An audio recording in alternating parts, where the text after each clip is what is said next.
अस्सलाम वालेकुम नाजरीन, एक बार फिर मैं आपके सामने एक ज़बरदस्त स्टोरी लेकर आया हूँ जिसे सुनकर आपको बहुत ही ज़्यादा मज़ा आएगा। चलो चलते हैं वीडियो की तरफ। मेरा नाम नौरीन है। मेरी उम्र 20 साल है। मेरा बाप इस दुनिया को छोड़कर चला गया था और मेरी माँ ने मुझे लोगों के घरों में कामकाज करके पाला था।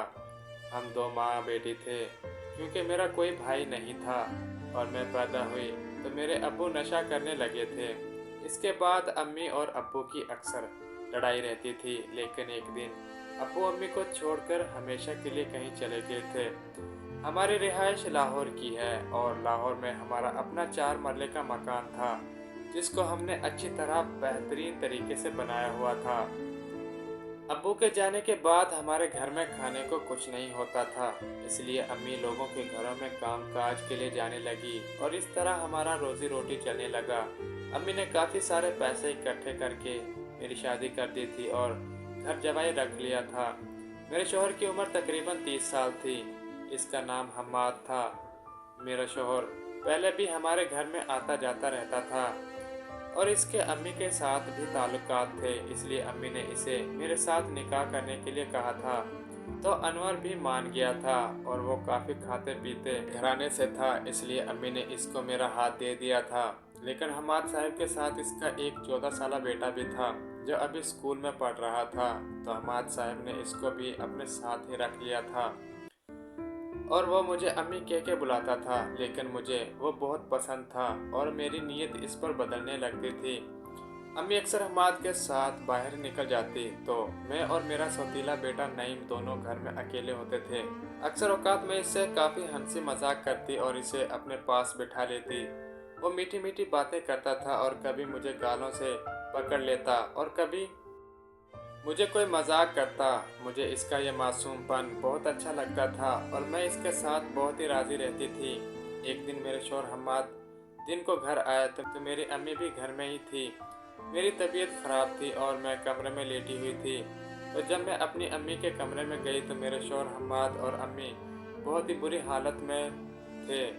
मुझे ये देखकर काफ़ी गुस्सा आने लगा था और मैंने अपनी अम्मी को काफ़ी बातें सुनाई थी, लेकिन मेरी अम्मी इस बात की शर्म नहीं करती थी कि इसकी बेटी का शौहर भी इसके साथ वो काम करता था। मुझे भी अब अम्मी और अपने शौहर हम्माद से बदला लेना था, इसलिए मैं इसका कोई हल निकाल रही थी। एक दिन वो दोनों हम्माद और अम्मी किसी काम से बाहर चले गए थे, तो मैंने नईम को पकड़ लिया और इसे मनाने लगी थी। आहिस्ता आहिस्ता इसका भी मूड बनने लगा था। वो भी मेरे साथ राज़ी होने लगा था क्योंकि वो भी टीवी वगैरह देखकर ख़राब होने लगा था और इसकी आदत का मुझे पहले ही पता था। मेरे लिए मौका था कि मैं इसको अपने लिए राज़ी कर सकती थी, क्योंकि अम्मी को देखकर मेरे अंदर भी शर्म हया ख़त्म हो गया था और मैं भी बुरी आदत में पड़ने लगी थी। एक दिन नईम स्कूल से वापस आया तो इसकी तबीयत थोड़ी ख़राब थी। मैंने डॉक्टर को बुलाया और इसे मेडिसिन लेकर दी थी। डॉक्टर ने गलती से इसे वो गोली दे दी थी। नईम तैयार होने लगा था। मैंने भी इसको रोकने की कोशिश नहीं की थी और वो करता रहा था। अम्मी और मेरे शौहर हम्माद किसी काम से बाहर गए हुए थे और मेरे पीछे मौत लगी हुई थी।